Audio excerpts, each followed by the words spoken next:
moja ya jambo la msingi sana unapowekeza kwenye soko la hisa kwa kuzingatia fundamentally za kampuni.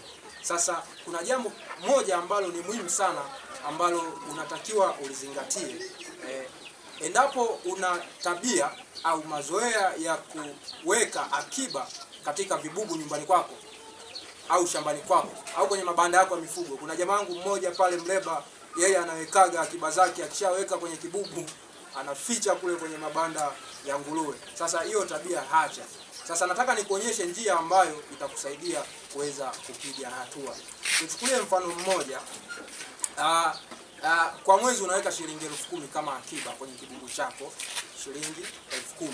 Sawa. Kwa mwaka una shilingi 120,000. Tumechukua tu maximum 120,000. Sawa. Sasa iko hivi, kuliko kuweka shilingi 10,000 kwenye kibubu kila mwezi, unachotakiwa kufanya, labda kama mwezi huu wa 10 pale katika soko la hisa la Dar es Salaam, kuna kampuni kama MDP. Hisa yake moja ni shilingi 710. Sawa sawa. Kwa shilingi 10,000 unachukua shilingi 10,000 yako, unanunua hisa za MDP. Utapata hisa kama kwenye 12 hapo, kwenye hisa 11. Sawa sawa. Hiyo ni akiba. Hiyo ni akiba ambayo inaenda inakuwa thamani. Tofauti na ukichukua ile shilingi 10,000 ukaweka kwenye kibubu, alafu ukaweka ndani au ukaweka huko kwenye mabanda ya mifugo au mashambani ukachimbia, haikui thamani, inapoteza thamani. Kwa hiyo sasa unakuwa na muendelezo. Mwezi unaofuata wa pili, mwezi wa tatu kuendelea mpaka kwa mwaka unakuja unafanya tathmini. Kila mwezi umekuwa ukinunua hisa kama sehemu ya kuweka akiba kwenye kibubu chako. Kibubu chako kinakuwa soko la hisa, labda kampuni ya MDP au kampuni ya CRDB.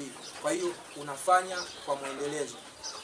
Baada ya muda utakuja kupata maendeleo makubwa sana katika uwekezaji wako. Cha kwanza, kuna uwezekano mkubwa sana wa hisa zako kukua thamani. Labda umenunua leo shilingi 710, inaweza kufika shilingi 1,000, 1,500 na kuendelea. Anza tabia ya kuwekeza akiba yako. Kibubu chako kiwe soko la hisa la Dar es Salaam. Kibubu chako kisiwe box na kuweka nyumbani au kuweka shambani au kuweka kwenye banda la mifugo.